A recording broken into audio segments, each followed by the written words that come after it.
El 28 de febrero del 2026, Estados Unidos e Israel lanzaron ataques militares contra Irán. Más de 100 aeronaves arrojaron bombas sobre objetivos estratégicos en todo el país y se lanzaron más de 850 misiles Tomahawk desde destructores y submarinos en los primeros ataques. Unos 40 altos mandos militares iraníes murieron en el ataque inicial, junto con el líder supremo, el ayatolá Ali Khomeini. La respuesta de Irán fue inmediata. Cientos de misiles y miles de drones fueron lanzados en represalia. El estrecho de Hormuz quedó cerrado, impidiendo el transporte marítimo, causando conmoción en todo el mundo. ¿Qué hay detrás del conflicto actual entre Irán, Estados Unidos e Israel? ¿Qué lugar ocupa Irán en la profecía bíblica y cómo nos afectará a usted y a mí? El 28 de febrero del 2026, el mundo se conmocionó cuando Estados Unidos, Israel e Irán entraron en guerra. En un complejo ataque coordinado, incluyendo misiles y ciberataques, Estados Unidos e Israel golpearon el propio corazón de Irán. En los primeros bombardeos, más de 40 líderes militares perdieron la vida. El líder supremo de Irán, ayatolá Ali Khomeini, fue muerto en el ataque también. Hasta ahora las negociaciones de paz no han puesto fin al conflicto, aunque un tenso alto al fuego entró en efecto. Es fácil perder la perspectiva cuando las naciones van a la guerra. Podemos olvidar todo lo que sucedió antes de llegar a este punto. En el 2025, tras 2 años de guerra entre Israel y Hezbollah, respaldados por Irán, en el Líbano, Israel atacó instalaciones nucleares iraníes. Aviones B-2 lanzaron bombas antibúnker sobre los sitios nucleares de Fordow, Natanz e Isfahan.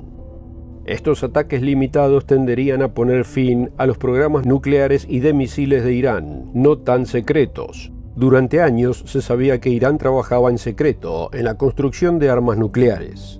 Veamos este informe de la CBS News del 2013.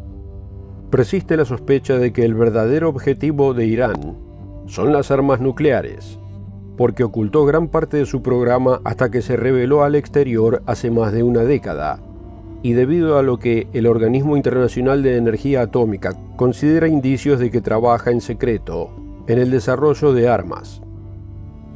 Desafiando las demandas de seguridad de la ONU de que frenara el enriquecimiento, Irán lo amplió. Pero ¿cuándo comenzaron estos programas de enriquecimiento de uranio? La respuesta la dio un ex alto oficial militar israelí, el mayor general Yaakov Amidror.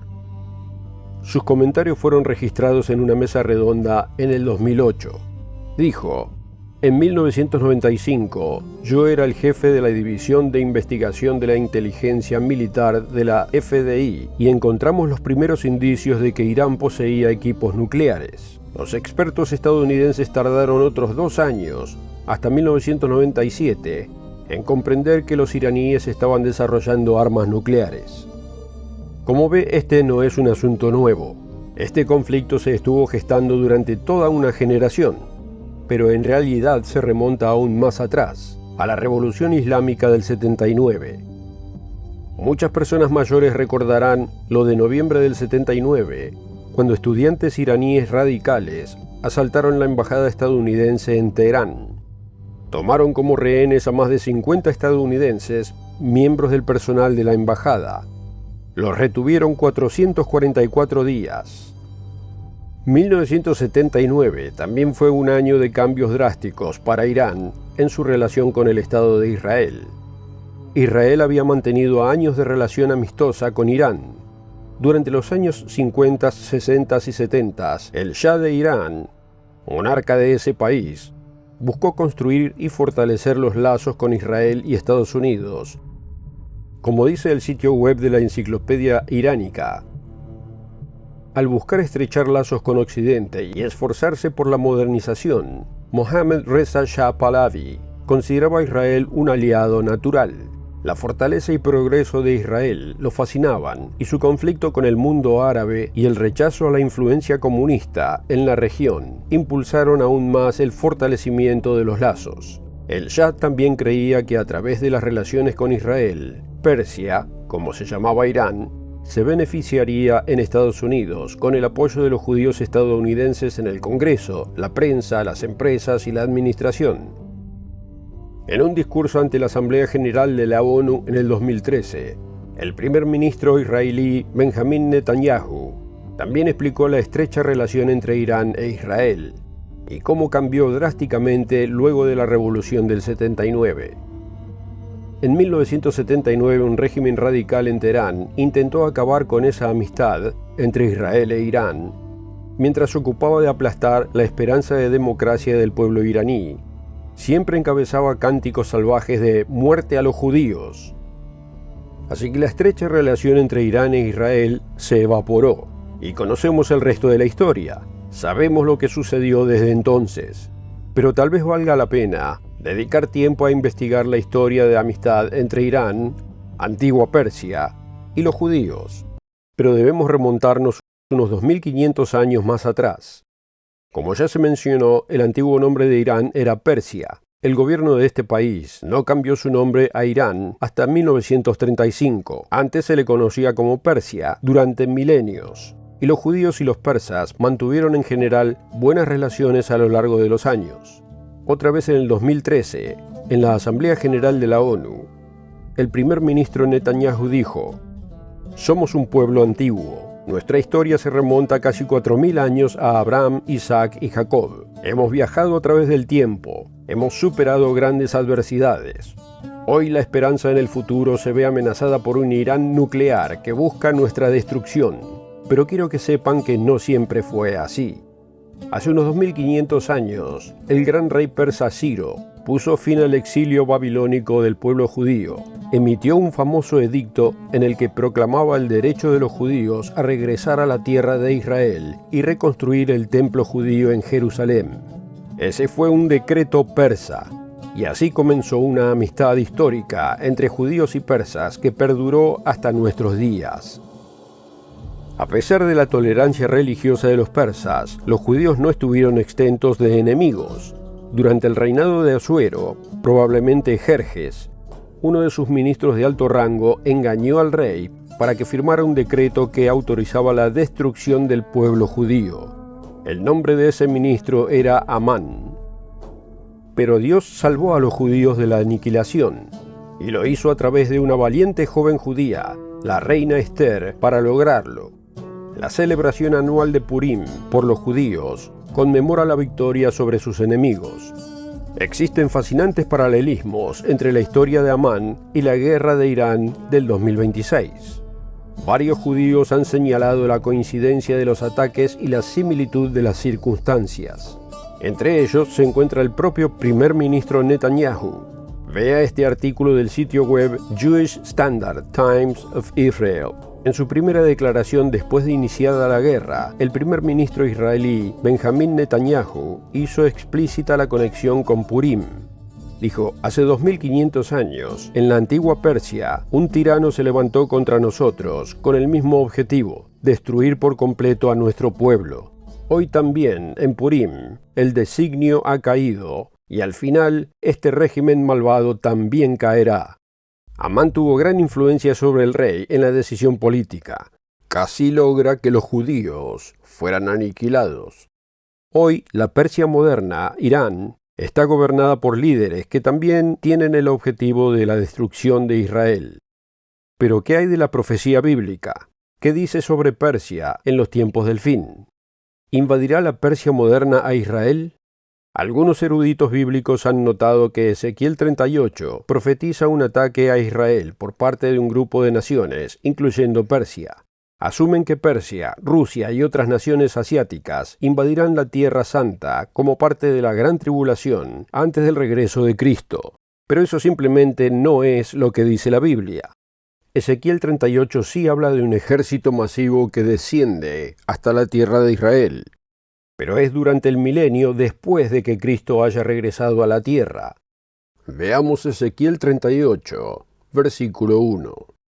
Vino a mí palabra del Señor diciendo: Hijo de hombre, pon tu rostro contra Gog, en tierra de Magog, príncipe soberano de Mesec y Tubal, y profetiza contra él y di: Así ha dicho el Señor: He aquí yo estoy contra ti, oh Gog, príncipe soberano de Mesec y Tubal, y te quebrantaré, y pondré garfios en tus quijadas, y te sacaré a ti y a todo tu ejército, caballos y jinetes, de todo en todo equipados, gran multitud, con paveses y escudos, teniendo todos ellos espadas. Persia, Cus y Fut, con ellos, todos ellos con escudo y yelmo. Gomer y todas sus tropas, la casa de Togarma, de los confines del norte, y todas sus tropas, muchos pueblos contigo. Estos países se identifican como naciones asiáticas, lideradas por Rusia, pero nótese que Persia está incluida entre ellas. Y Ezequiel profetiza una operación militar masiva por estas naciones. Continuando en Ezequiel 38:8. De aquí a muchos días serás visitado, al cabo de los años vendrás a la tierra salvada de la espada, recogida de muchos pueblos, a los montes de Israel, que siempre fueron una desolación, mas fue sacada de las naciones, y todos ellos morarán confiadamente. Subirás tú y vendrás como tempestad, como nublado para cubrir la tierra, serás tú y todas tus tropas, y muchos pueblos contigo. Habla de Israel como una tierra donde se vive seguro. Luego en el capítulo se dice que Israel es una tierra de aldeas sin murallas.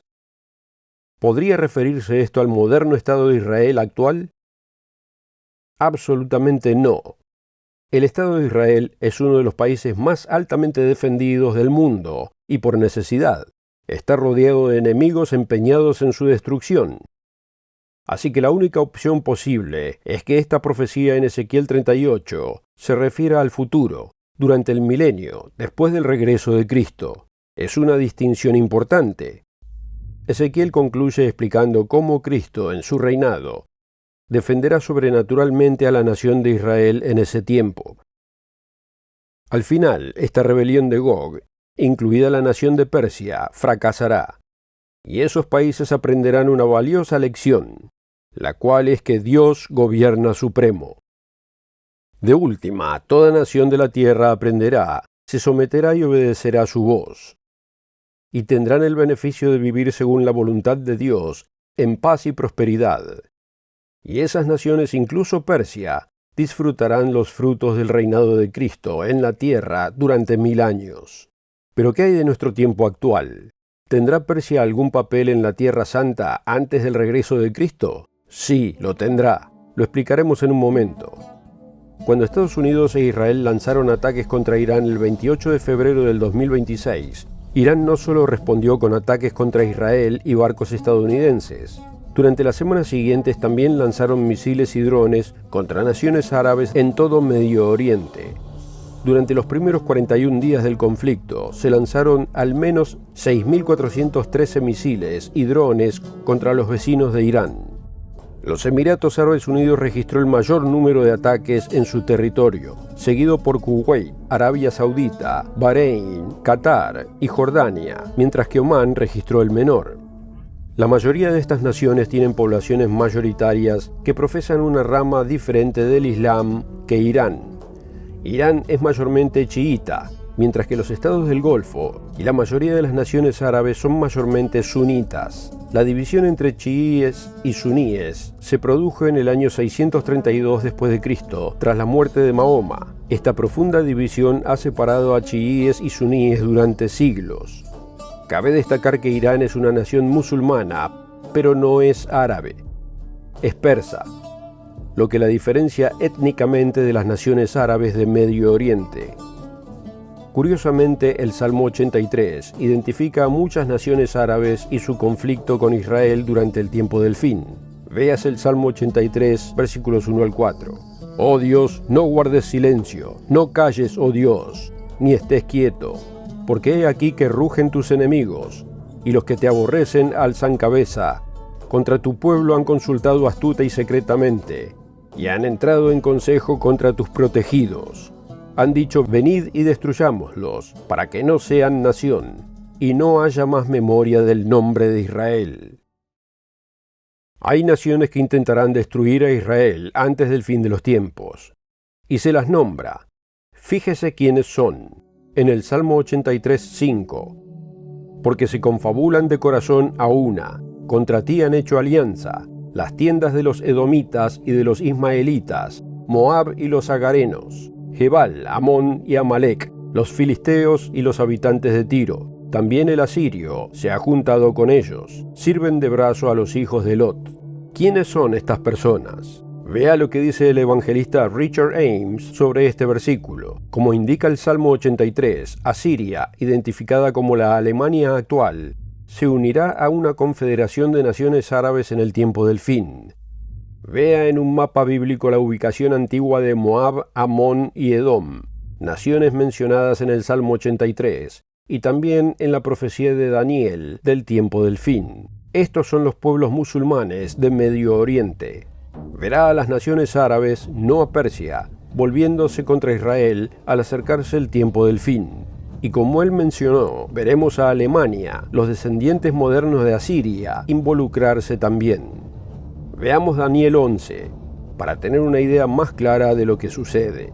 Versículo 40. Y al tiempo del fin, el rey del sur se enfrentará con él. Él es el rey del norte. Originalmente el rey del norte se identificaba con el imperio seleucida, en Siria, al norte de Israel. Pero Roma heredó ese papel cuando conquistó Siria en el 64 a.C. Así que el rey del norte en el tiempo del fin es el resurgido imperio romano. Es una potencia europea que asciende a la prominencia con una velocidad vertiginosa en los últimos días. El rey del sur es una confederación de naciones árabes. Así que el rey del norte será atacado por el rey del sur. Veremos eventos mundiales que provoquen una unión de las naciones árabes. Quizás incluso el conflicto con Irán podría llevar a que las naciones árabes sunitas se unan, acercándose más a una confederación. Y veremos en última instancia un conflicto entre el mundo árabe musulmán y el poderío europeo de la bestia. Continuando en Daniel 11:40. Y el rey del norte lo atacará, es decir, al rey del sur, con carros, jinetes y numerosas naves. Entrará en sus tierras, las invadirá y pasará. Entrará a la tierra gloriosa, es decir, la tierra de Israel, y muchas provincias caerán, mas éstas escaparán de su mano, Edom y Moab, y la mayoría de los hijos de Amón. Extenderá su mano contra las tierras, y no escapará el país de Egipto, y se apoderará de los tesoros de oro y plata, y de todas las cosas preciosas de Egipto, y los de Libia y de Etiopía le seguirán. Europa tomará una posición de poder en Medio Oriente, enfocado en Jerusalén. Veremos un conflicto entre un poderío liderado por Alemania y una confederación árabe. Sigamos en Daniel 11:44. Pero noticias del oriente y del norte lo atemorizarán y saldrá con gran ira para destruir y matar a muchos. ¿Qué naciones se encuentran al este y al norte de Jerusalén? Aquí es donde Persia y otros países al este y al norte entran en escena. Vea un mapa de Medio Oriente y Asia. Al este y al norte de Jerusalén está el mismo grupo de naciones que leímos en Ezequiel 38, pero en este caso no atacan a Israel, sino que se enfrentan al poder de la bestia europea. Esto también se conoce como la plaga de la sexta trompeta. Vea Apocalipsis 9:13. El sexto ángel tocó la trompeta, y oí una voz de entre los 4 cuernos del altar de oro que estaba delante de Dios, diciendo al sexto ángel que tenía la trompeta: desata a los 4 ángeles que están atados junto al gran río Éufrates. Y fueron desatados los 4 ángeles que estaban preparados para la hora, día, mes y año, a fin de matar a la tercera parte de los hombres. Y el número de los ejércitos de los jinetes era 200 millones. Esto corresponde a Daniel 11:44 que acabamos de leer. Este enorme ejército de 200 millones representa las tierras al norte y al oriente de Jerusalén. Este poderoso ejército convergerá en el poder de la bestia y cruzará el río Éufrates, que para entonces estará seco. Esto dará paso a la sexta copa de las 7 últimas plagas. Vea Apocalipsis 16:12. El sexto ángel derramó su copa sobre el gran río Éufrates, y el agua de éste se secó, para que estuviese preparado el camino a los reyes del oriente. Y vi salir de la boca del dragón, y de la boca de la bestia, y de la boca del falso profeta, 3 espíritus inmundos a manera de ranas. Pues son espíritus de demonios que hacen señales, y van a los reyes de la tierra en todo el mundo, para reunirlos a la batalla de aquel gran día del Dios Todopoderoso. y los reunió en un lugar que en hebreo se llama Armagedón. Esto conduce a la llamada batalla de Armagedón, o en hebreo Ar-Megido, o el monte de Megido. Este se encuentra al norte de Jerusalén. Estos ejércitos del oriente, probablemente incluyendo a Persia, convergerán contra la bestia, y a menos que Cristo regrese, esta batalla provocará la aniquilación de toda vida en la tierra. ¿Pero qué se ha omitido en la discusión? ¿A quién no se ha mencionado? Bueno, hemos visto a Persia, el Irán moderno, en la batalla final entre los reyes del oriente y el poder de la bestia. Pero vea que aquí no se menciona al Israel del tiempo del fin.